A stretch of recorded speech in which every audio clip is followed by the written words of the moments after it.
This is video 5 from Module 2.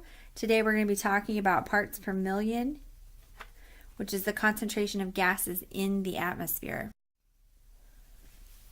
So when you take the number of molecules or atoms of a substance in a mixture for every 100 molecules of that mixture. So if there's a volume that you're measuring, if there are 1,000,000 molecules in it, how many of those million are this particular molecule? That would be parts per million.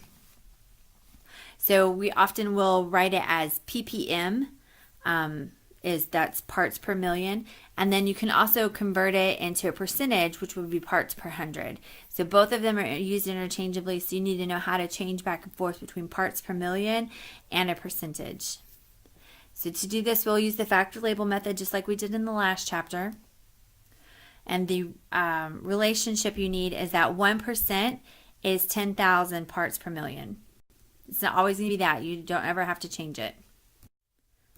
So let's see, what is 290 parts per million? What is that in percents? Well, remember, if we're using the factor label method, 1% is 10,000 parts per million. We're going to take that 290 ppm. It's going to be in the first fraction over a 1, and then we'll take our relationship as the second fraction. Our parts per million is on the top here, so it's going to have to be on the bottom here. So we have 290 divided by 10,000, and then that becomes a percentage. So 290 parts per million is 0.029%, which is pretty tiny. That's like 2 pennies out of $100.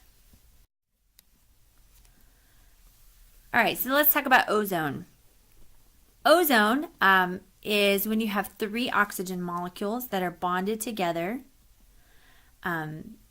What we normally breathe is O2. Ozone is O3. Ozone is really important for life on Earth because the ozone is up in a layer that's up above our atmosphere where humans usually hang out. The ozone layer filters out the ultraviolet light from the sun. And so when the ultraviolet light from the sun hits the Earth's atmosphere and it goes through the ozone layer, the ultraviolet light is stopped by the ozone, and it lets the visible light and the infrared light, which is the heat light, come through so that we can see and we are warmed, but we're not burnt up by the ultraviolet light. The way this happens is the ozone absorbs the ultraviolet light. The UV light, the ultraviolet light, actually takes that ozone molecule and it breaks it apart. It absorbs the energy from it, breaks it apart, making the UV light not as dangerous. There is a chemical reaction that happens naturally in the Earth or in the atmosphere that replenishes ozone, so that there's always ozone up there, which is good because without ozone we are dead, cursed critters. So without ozone we are going to die.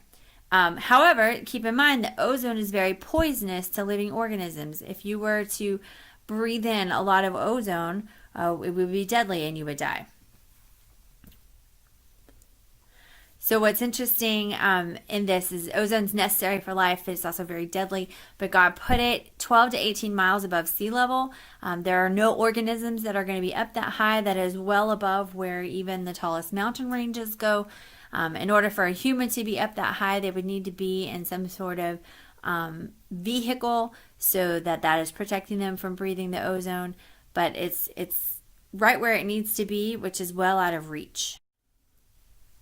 All right, your assignment for tonight, I just want you to figure out what is the concentration of argon in the air in parts per million. So if it's at 0.9%, how much of this is in ppm? Go ahead and work out the problem and submit that on Edmodo, and we'll see you tomorrow.